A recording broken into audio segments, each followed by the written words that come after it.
अमळनेर तालुक्यातील मोठी breaking news. Amalner तालुक्यातील सावकडा, मुंगशे, धावडे, जळोद या परिसरातील तापी नदी पात्रामधून मोठ्या प्रमाणात वाळू चोरीला जात आहे असून महसूल प्रशासनाने जाणीवपूर्वक दुर्लक्ष केले आहे। माननीय प्रांत अधिकारी यांच्यामार्फत तालुक्यातील फिरते पथक व बैठकी पथक नेमणूक केलेली आहे, तरी पण वाळू चोरीला जातेच कशी असा प्रश्न सर्वसामान्य लोकांना पडला आहे। तरी त्या बैठकी पथक व फिरते पथक यांच्यावर चौकशी होऊन कारवाई होते की नाही असा सवाल सुद्धा निर्माण झाला आहे।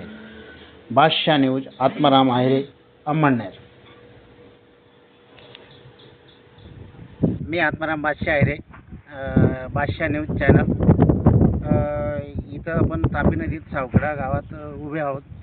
तरी इथं बघू शकतात की हजारो ब्रास रेती इथून उचलली आहे। तरी इथून 100 मीटरसुद्धा पुलापासून अंतर नाही आहे आणि नियमाप्रमाणे 500 मीटरपर्यंत पुलाजवळून रेती उचलली जात नाही आणि तरीसुद्धा इथं हजारो ब्रास रेती उचलली गेलेली आहे। तरी शासन इथं कुठल्याही प्रकारची कारवाई करत नाही। तरी त्यांचे काय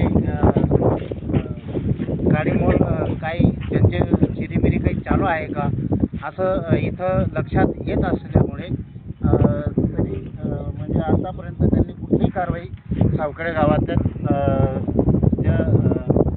काही म्हणजे वाढू उचललेले त्यांच्यावर कुठलीही कारवाई केलेली नाही आहे। तरी त्यांच्यावर कारवाई व्हावी आणि शासन जर झोपले असेल तर जाग येण्याची कृपा करावे आणि इथं त्यांनी तलाठी, ग्रामपंचायत, ग्रामसेवक, सरपंच यांना पोलीस पाटील यांच्या ड्युट्या लावलेल्या असल्यामुळे तरीसुद्धा इथून हजारो ब्रास रेती उचलली जाते। तरी शासन हे झोपलेलेच आहे असं दिसून येत आहे।